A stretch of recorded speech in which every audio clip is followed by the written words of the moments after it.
નમસ્કાર. ગુજરાત રાજ્યના આંગણવાડી કેન્દ્રોમાં ફરજ બજાવતા આંગણવાડી કાર્યકર બહેનો અને તેડાગર બહેનો, સ્વાગત છે આપનું આપણી આ યુટ્યુબ ચેનલ ન્યૂઝ વિથ ભાવેશમાં. તો બહેનો, આજે દિવાળીનો પાવન પર્વ છે, તો દિવાળીના આ પાવન પર્વની બધાને ખૂબ ખૂબ શુભકામનાઓ. તો બહેનો, આજના દિવસે આંગણવાડી કાર્યકર અને તેડાગર બહેનો માટે એક ચોંકાવનારી માહિતી આવી છે, જે તેના પગાર વધારાને લઈને છે. તો આજના વિડીયોમાં આપણે સંપૂર્ણ વિગતવાર A to Z વ્યવસ્થિત રીતે વાત કરવાના છીએ, એટલે વિડીયો તમે ખાસ અંત સુધી જોઈ લેજો. તો વાત કરીએ તો આંગણવાડી સમાચાર 2025. દિવાળીના દિવસે જ આંગણવાડી કાર્યકર અને તેડાગર બહેનો માટે આવી છે એક ચોંકાવનારી માહિતી. તો માહિતી શું છે તે વિગતવાર જોવા માટે વિડીયોમાં અંત સુધી બન્યા રહેજો.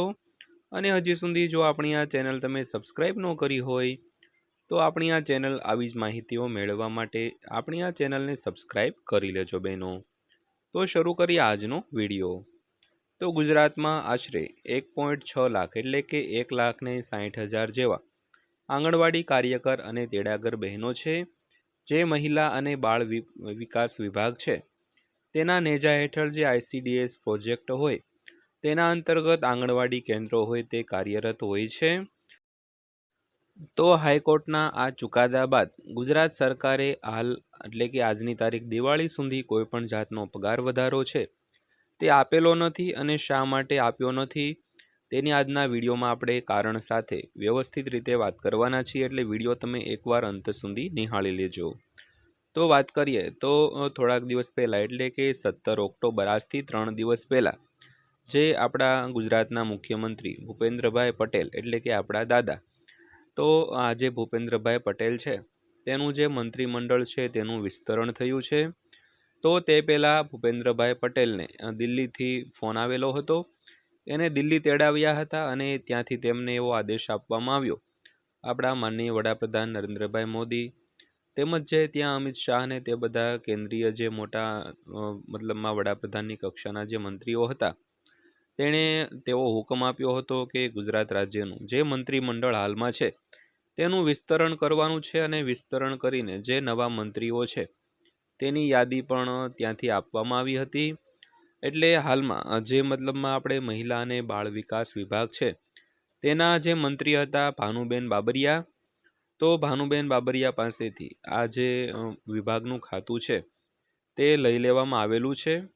તો આ ચર્ચા તો ઘણા સમયથી થતી હોય, એટલે કોઈ સરકાર હોય તે એક નક્કર નિર્ણય લઈ શકતી ન હોય, કારણ કે બધો ફેરફાર કરવાનો છે એટલે કોઈ જાતની તેમાં આગળની કાર્યવાહી ન કરે. તો આ તેનું મુખ્ય કારણ હોઈ શકે છે કે મંત્રીમંડળનું જે વિસ્તરણ કરવાની જે અગાઉથી બધી ચર્ચાઓ ચાલી રહેતી હોય તેને કારણે ભાનુબેન બાબરિયા કોઈ નક્કર નિર્ણય લઈ ન શકતા હોય. અને હાલમાં તો પણ જો કે કાર્યવાહી એની ચાલી હોય, ભાનુબેનની જે મતલબમાં આગળની જે પગાર વધારાની કાર્યવાહી હોય તે આગળ વાત થતી હોય, પણ અચાનક જ તેનું મંત્રીમંડળનું વિસ્તરણ કરવામાં આવ્યું, અને નવા જે મહિલા અને બાળ વિકાસ વિભાગના જે મંત્રી છે તે છે મનીષાબેન વકીલ, જે વડોદરાના ધારાસભ્ય હતા મનીષાબેન વકીલ. તો તેને હવે આ ખાતું આપવામાં આવ્યું છે મહિલા બાળ વિકાસ વિભાગનું.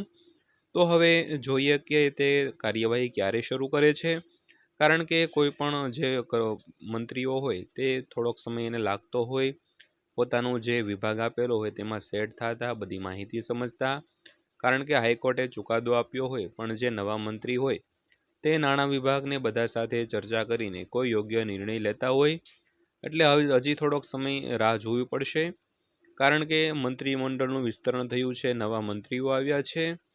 એટલે હવે આગળ જોઈએ કે ક્યારે, લાગે છે કે નવેમ્બર મહિના આસપાસ આ જે કાર્યવાહી છે તે મનીષાબેન વકીલ શરૂ કરી શકે, અને કોઈ ચોક્કસ એવો નિર્ણય છે તે લઈ શકે, જેના લીધે આંગણવાડી કાર્યકર અને તેડાગર બહેનોને કોઈ પણ જાતનો પગાર વધારો થાય અને યોગ્ય રીતે લાભ મળતા રહે.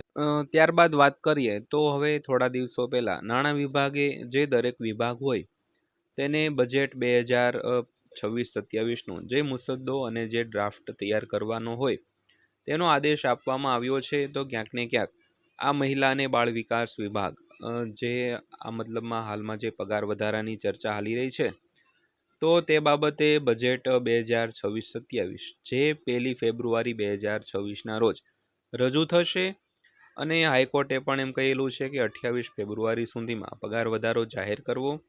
તો આ 4 મહિનાની અંદર કોઈ જાતનો પગાર વધારો થઈ શકે છે અને હાઈકોર્ટે ચોક્કસ આદેશ આપેલો છે એટલે સરકાર તેનું પાલન તો કરશે જ.